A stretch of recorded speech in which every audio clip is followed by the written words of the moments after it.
Hello Wastelanders! As you know, here on the channel we are fans of the Fallout 4 vibe, but for those of you who need a little variety for your next playthrough, we are modding the Commonwealth in a spaghetti western direction with just enough retro-futurism to keep it Fallout.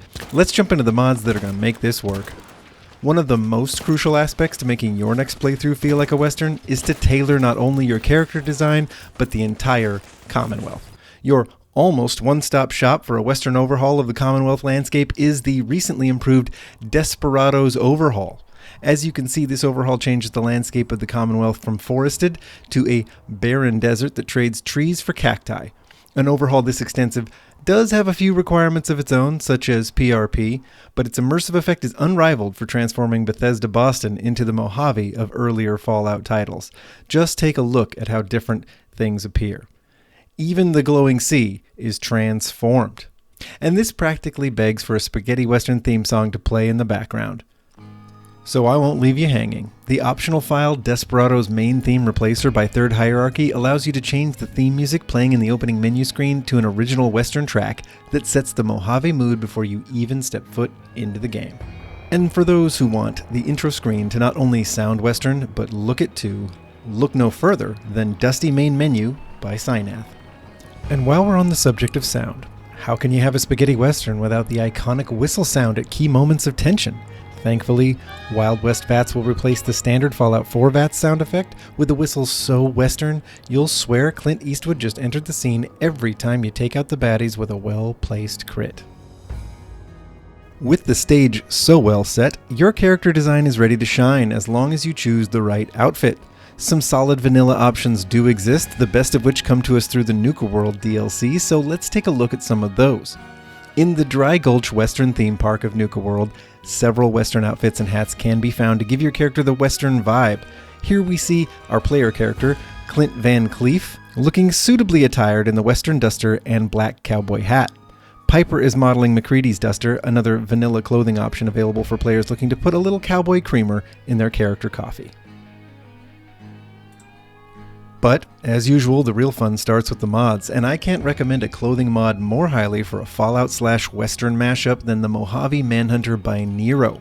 This mod, available with a huge list of lore-friendly skins in 2 or 4K resolutions, is composed of hat, mask, duster, outfit, vest, and gloves that can be used together or in combination with other items of your choice to produce that big iron energy you want in a staggering variety of looks.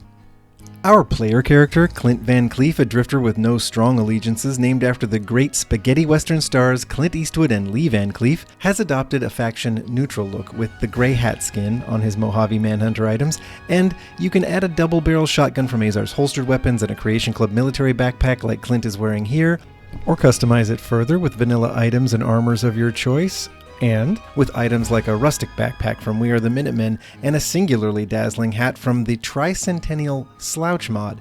Made by a channel subscriber, this well-textured mod looks excellent on Minutemen, comes with some interesting lore, a couple of uniques, and looks just western enough, albeit in a slightly Australian way, to give our cowboy character some style exclusivity points. The point being, Mojave Manhunter offers you a lot of integration options to customize your character. By now you all know how much I love a faction-themed character build, so Glory is going to model some Western-inspired faction looks to get you inspired for your Western playthrough. Starting with the obvious, and a look that was featured in my Minutemen faction overhaul, we have Glory's Mojave outfit in Minutemen colors, and a combination of accessories from Militarized Minutemen including backpack, gloves, and this amazingly rendered cavalry hat, and Azar's double-barreled shotgun on her back. Thanks to Dak's attachment pack, even vanilla weapons can be customized to better fit the Western theme, and a few Minuteman-friendly armaments can be seen here in her loadout. The laser musket is certainly one of the most Western-inspired vanilla energy weapons in the Fallout games, and Glory's automatic legendary version with a tri-beam splitter, nicknamed the Commonwealth Defender, is a shot-in-the-arm of crank-operated energy shotgun fun. No Minuteman build can ignore the obvious sniper weapon provided by Ronnie Shaw, the Last Minute, a unique Gauss rifle with extra limb damage that can be kitted to reach out and deliver some serious pain at hypersonic speeds. You'll swear you're quickly down under as enemies drop before they know what hit them. For melee, you can follow up on the Marty Bullfinch quest through Nick Valentine's office to nab yourself a unique irradiated revolutionary sword, the Shem Drown. Not only does it fit the Minutemen faction well, it also bears a resemblance to the cavalry sabers worn at the hip of Western historical figures like Custer. And you don't need a unique to look unique thanks to the attachment pack. If you have a Deathclaw hand, you can fashion yourself a bash beast of a grip for your hard-hitting Western 44 from the Nuka World DLC. Packing one of these, you'll look like the toughest hombre east of the glowing sea. The Railroad is our next faction and is sometimes a difficult one to capture the look of since they normally don't have any unity in their clothing. But Look at Me Railroad Edition changes that by adding railroad uniforms and the Handmaiden outfit to give the faction a more cohesive appearance, and boy does it work. Thankfully, Look at Me Railroad style can be used to help give your Western character a distinct look that matches the faction. Glory is here to show us that we shouldn't underestimate how much we can get done with the assets already included in Look at Me Railroad Edition. The Railroad uniform, paired with a DLC Western hat, can make your synth rescue look like a stagecoach ride to freedom. But as with the Minutemen, the Mojave Manhunter outfit's versatility helps us take things up a notch. By mixing and matching vanilla items from Mojave Manhunter, in tan, the Handmaiden's outfit, also by Niero, and even a bit from Militarized Minutemen, the backpack with stealth accessories and a railroad emblem is seen here, Glory demonstrates that the noir detective railroad image can be turned into a Pinkerton detective look at the drop of a bowler hat.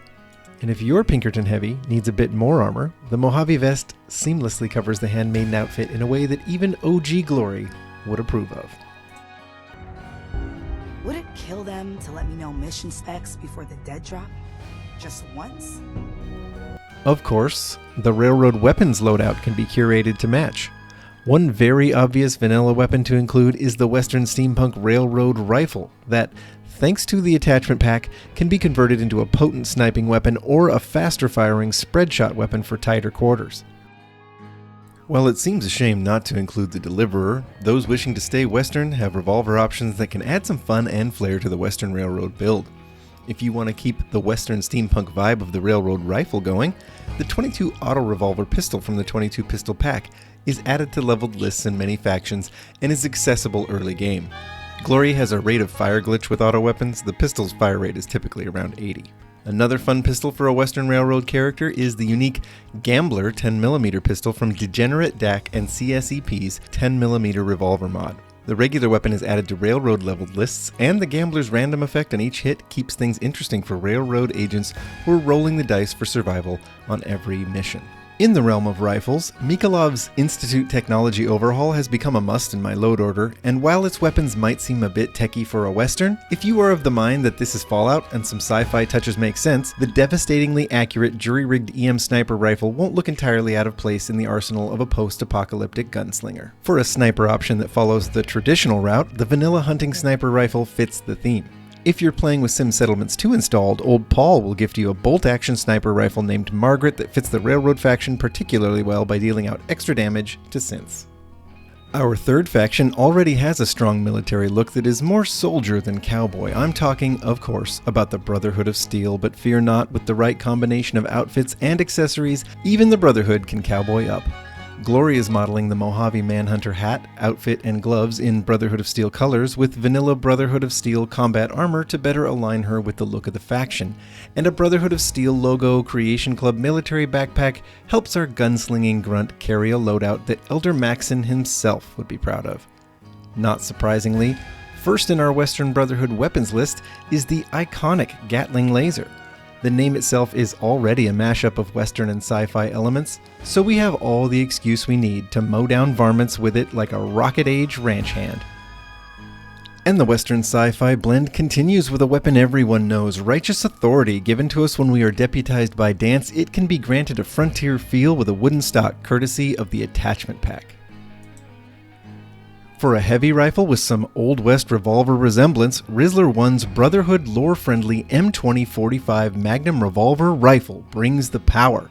This decidedly over-the-top revolver's unique variant can be found atop the Commonwealth Bank, and regardless of which variety you choose, when you fire the last shot in the chamber, an additional heavy slug round is fired out of the secondary barrel from the central bore and makes for singularly satisfying sniping. Side note, for those of you who have enjoyed the Enclave faction from America Rising 2 as much as I have, don't worry, you aren't excluded from the Frontier fun. Most of these same weapon and fashion options can be translated to an Enclave build, thanks to the available Enclave skin for the Mojave Manhunter outfit. Our final stop on the faction tour is probably the hardest for most people to envision. How can an Institute character be Western? But adding some range-riding ruggedness to the fanatically fastidious Institute faction was actually a lot more fun than I expected. The combination of synth uniform and Mojave Manhunter duster, hat, and, this time, mask in white worked surprisingly well. Azar's backpack, sans weapons, keeps the look clean and functional, and when it comes to weapons, the faction lore already contains Kellogg's infamous 44 revolver, so we are off to a good start with this solid sidearm. For slugfests at the saloon, the Institute Technology Overhaul provides Defense Knuckles, a techno twist on a melee classic that can help you stun your targets and bring your bounties in alive for reclamation. The Institute Technology Overhaul also puts uprated explosives in your arsenal, so be sure to pack the latest Institute grenades into your next shootout. As Kellogg's replacement, your Institute character has the latitude to carry standard issue Institute hardware or modify Institute weapons for surface missions as they see fit, so you are free to go either way, and this familiar jury-rigged EM sniper reminds us that even in the Institute, there are ways to keep things ballistic. Another ballistic option provided by Institute Technology Overhaul that keeps the Institute look is this pistol prototype that can be rechambered to nearly any ballistic ammo type. But you'll have to win a shootout at the Hagen Corral to claim it, since it can only be found among Kellogg's possessions there. Excellent. Lastly, if you yearn to meander the Mojave but the Manhunter outfit isn't your thing, perhaps you would like the NCR Veteran Ranger F4 NV Redux outfit that puts some new Vegas in your new playthrough. The distinctive duster with body armor and helmet combo does give off gunslinger vibes in a very Fallout way, and swapping a Western hat into the mix will put a little spaghetti on your Western playthrough plate. And that concludes our tour of inspirational ideas for Western wear in your faction's fashion. We're moving from fashion to action now and getting into some must-haves for Western gunplay in your gameplay. The weapon most synonymous with the gun-toting legends of the untamed American West is the revolver pistol. We'll begin with a simple way to boost revolver performance. War Daddy's Double Action Revolver mod adds receivers to turn the 44 revolver and Western revolver from single action, like this pipe gun with a fire rate in the single digits, to double action with a fire rate in the 20s. The big bump in fire rate is a help to anyone relying on revolvers as armaments in the apocalypse. Improving vanilla revolvers is a great idea, but the most vanilla revolver of all, the pipe revolver, has never gotten much love. Thanks to the attachment pack, that humble pipe revolver you pick up early in the game can be viable a little longer and look a lot better, with several Old West-inspired attachments for the low-level lawmen and the early game herbs. Continuing with the Western-themed vanilla weapons, those with Far Harbor DLC will probably find themselves using the potent lever-action rifle in a Western build, but the lever-action rifle has one glitch that ruins immersion. It is a shell-loaded weapon, and its reload animation puts 5 shots into the gun no matter how many have been fired. But we have a fix. Mod author Shavkakagarikia brings us the bullet-counted reload system to help us stay immersed in the Old West when using the excellent lever-action rifle. No matter which weapon you're using, you might find that the tech-oriented Vats system doesn't fit the feel of a Frontier Fallout.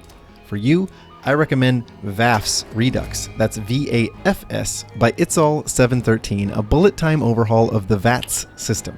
It will have your gunslinger in a dead-eye slow-time effect for as long as your action points allow. The aiming, however, is all up to you, so hone those reflexes. And let's see the VAFS system in action against Kellogg, and don't worry, the other mods you see in play here will be revealed shortly.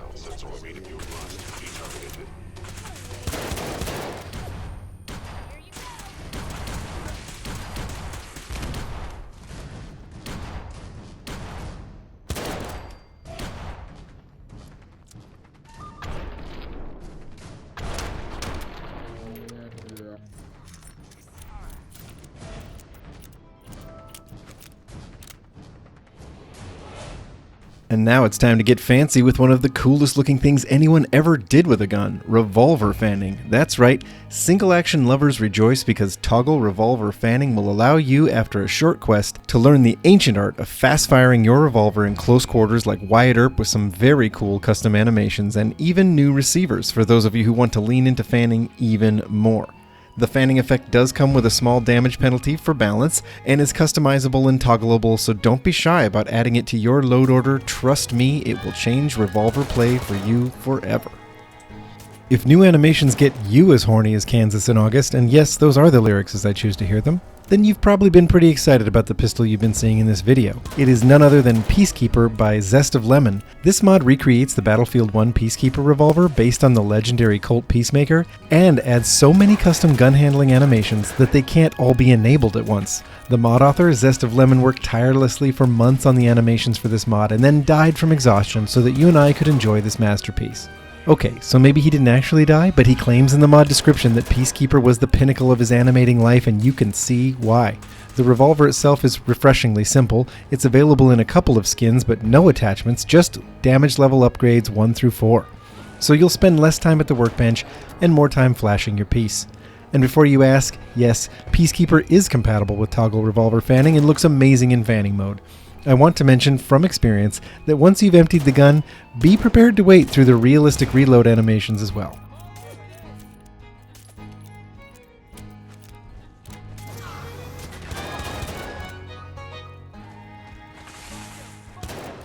And if you want a revolver with undeniable presence and power, good lord do I have a weapon for you. What the Hunting Revolver and Ranger Sequoia by Rizzler and Navarro lack in show-stopping animations, they make up for in jaw-dropping stopping power. You don't have to show off, you don't have to say a word when you pull out these massive revolvers that fire the same large 45-70 rounds as the lever-action rifle from Far Harbor. You have said it all. But for those who want some sizzle with their steak, the unique Ranger Sequoia, found in Kellogg's house, has stunning gold inscriptions and a custom holster animation. For fans of long arms, I have on offer a non-vanilla lever action with some snappy animations and the option to fire that oh-so-plentiful 38 ammo. The mod is called the Winchester Model 1873 lever action rifle by Oh Dear and Subleader. Injected into leveled lists, you can find it on enemies or craft one for yourself at the chem station. At the weapons bench, you can choose from several attractive finishes and several power level upgrades. Now that the duds and guns are sorted, let's take a look at a mod to help you play Fallout 4 like the plot of For a Few Dollars More.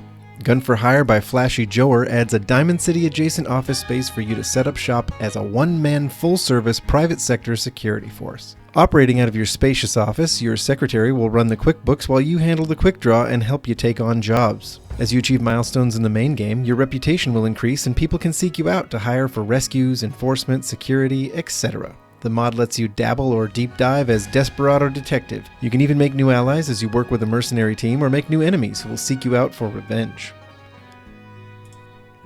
And that is all the 6-gun suggestions I have for you for now. I know many of you will be able to take your custom characters and Mojave mod lists far beyond what I've shown here, but I hope I gave you somewhere to start. So I'll let you get to it, but remember that one way you can support the love for Fallout 4 is by liking the video, and one way you can support the channel is by joining and getting cool perks. Later, Raiders. I'll see you in the next one.